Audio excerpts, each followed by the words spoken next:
Did you know that worms start to bake at around 90 degrees? Neither did I, until it happened. Here in Tucson, it's October and it's still in the triple digits, which means keeping these worms cool is a constant struggle. I did not want to make this video.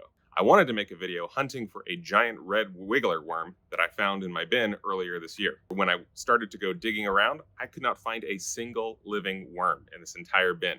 Turns out I baked them. I learned some valuable lessons this summer, and I want to share them with you so that you can avoid making the same mistakes I did. Oh, one more thing. No worms were harmed in the making of this video. That happened several months ago. Let's start with the ideal temperature range. Worms are going to be too cold below 50 and too hot above 90.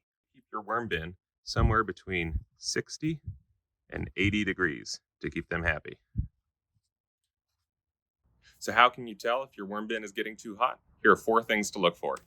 Number 1, bottom dwelling. Worms will dig deep to avoid the heat. So if all of your worms are at the bottom of your bin, chances are it's too hot. Number 2, clumping. Worms will clump up for a number of different reasons, but most of the time it's because they're in distress. These worms don't look too bad, but you want to be careful whenever you see a tight ball of worms in your bin. It could mean that it's too hot. Number 3, radiant heat. Just put your hand above your bin and see if you can feel any heat coming off of it. If you can, it may be too hot. And of course, the most obvious way, get a thermometer. A good soil thermometer like this one will easily tell you whether your bin is too hot or too cold. Most people only account for one kind of heat, and that's a big mistake. There are 2 kinds of heat that can cook your worms. There's external heat, which bakes your worms from the outside in. The most common source of external heat is going to be the sun. And then there's internal heat, where your worms cook from the inside out. Internal heat comes from the very food that you're giving your worm. When bacteria break the nitrogen in that food down, it gives off heat. That was the mistake I made. All summer long, I thought I was feeding my worms when really I was cooking them. So make sure you account for both external and internal heat, since both can bake your worms. So what can you do to keep your worms cool? Here are 8 tips I learned the hard way. First, you can move them inside. Even if you've got a big bin like mine, you can still rescue as many of the worms as possible and put them into a smaller container that you can move inside for the summer. Number 2, shade. Not only does my bin have this shade cover, it's also on the north side of my house, which means it's not going to get as much sun as other parts of the yard. Number 3, insulate.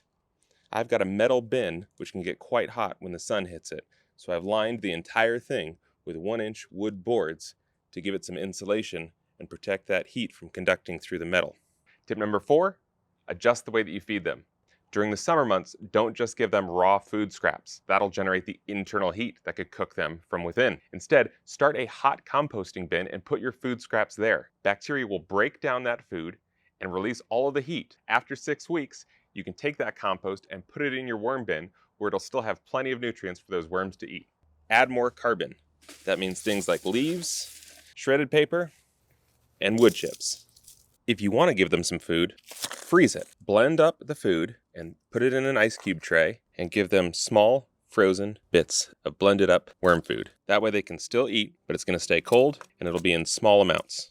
Regular ice cubes work great too, for both helping to cool off the bin and adding some much needed moisture. You can also try burying some frozen water bottles. Over time, they will keep the bin cooler, but you will have to replace them every so often. Here in Tucson, that means about once a day. Finally, use evaporative cooling. Just grab some old cardboard or burlap and wet it down nice and thorough. As the water evaporates, it'll cool off the bin just like sweat cools off your body. Follow these tips and your worms will stand a better chance than mine did of surviving the hot summer. Find out what else I learned the hard way by subscribing to the channel.